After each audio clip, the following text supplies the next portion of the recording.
Why don't you talk a little bit to folks about, some of these things, interest rates and recession and We're definitely hearing a lot of talk, and it's actually real, that inflation is at, sort of almost an all-time high. Interest rates are going up, and actually the Fed is going to continue to push interest rates up for the purpose of trying to reduce demand, which in turn, the hope is, will reduce inflation.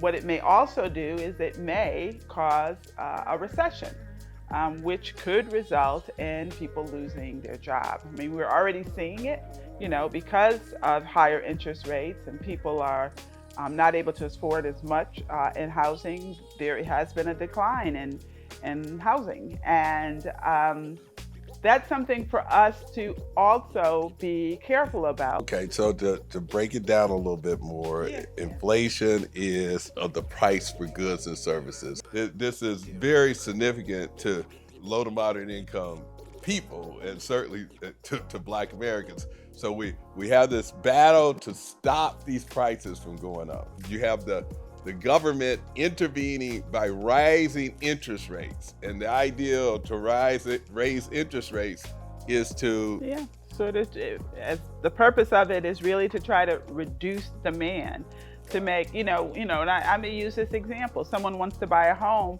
and it'll cost them, let's say, $600 a month for a mortgage. The rate goes up, it's now costing them $900 a month for the mortgage. So they could afford $600, they can't afford $900. Or they could afford $1,000, they can't afford $1,500. And so what the government is saying is we're gonna increase interest rates, which is what the Fed is doing, because we're trying to drive down the demand, and the demand for housing being a big one, which will hopefully reduce demand for other things and bring inflation down. And the impact of that on us is that we just have to be very careful about how we spend our money, and we have to ensure that we invest in the things that Kevin talked about, which is technology, as well as look at all of these programs to help us buy homes, even in a really difficult market.